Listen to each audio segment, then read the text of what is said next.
Varjak Paw, Chapter 27. The three friends headed for the hill at top speed. Varjak explained about the gentleman and his black cats on the way. He hoped he wasn't too late. With the elder Paw gone and father in charge, what would the family do when they were faced with the gentleman's cats?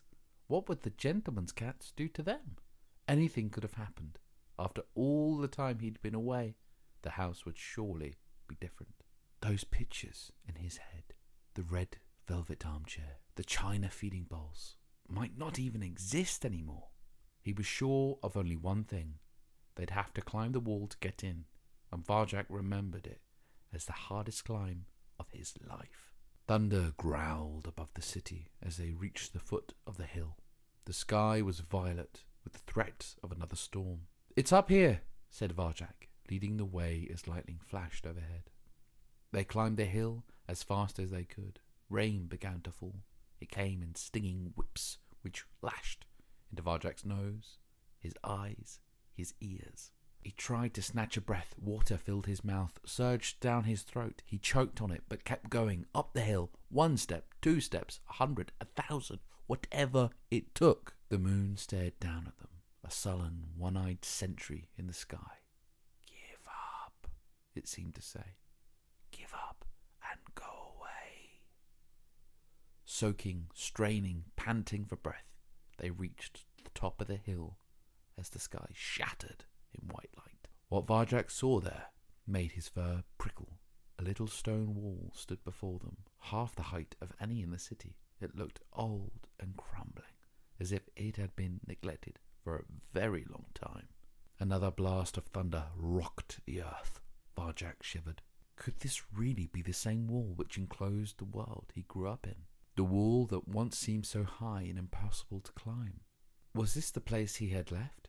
Or had everything changed while he was away? There was a door in the wall. He pushed at it. It wouldn't budge. It was locked. He circled the wall, seeking some familiar sight. A lightning flash revealed the cracks and fissures in the stone where the wild moss grew. At the top of the wall, he could see the gnarled upper branches of some stunted, old trees. And there was that single tree which he'd fallen down the night he'd left home. Varjak touched its wet bark and smiled with relief. He recognized it now. Of course it was the same. This place would never change. It was him who had changed. "This is it!" he shouted happily above the thunder. "There are trees inside. We can climb down. I'll go first and—" "Cludge, what's wrong?" Cludge was shaking. His eyes were cloudy with fear again. "Can't climb," he stammered. "Cludge can't climb." Varjak stared at the huge, powerful dog in disbelief. You can't?" "Of course he can't," snapped Holly. "Everyone knows dogs can't climb. We'd be in big trouble if they could. Isn't there another way in?" "Dogs can't climb?" "No, they can't," said Holly. She frowned. "This is the only way in, isn't it?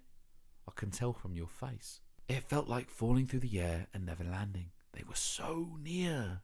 But that wall, that old stone wall, stood in the way once again. "Cludge, sorry," said a small, scared voice beside him. "Want to help Varjak." Lightning flared up above. Thunder cracked. Rain streamed down Varjak's face like tears. But it was strange. The storm didn't scare him as it had before. Instead, it seemed to enter him from whiskers to tail, filling him with its own wild power, so that he and the storm became one. There was no turning back now. With or without a dog, he was going to find his family.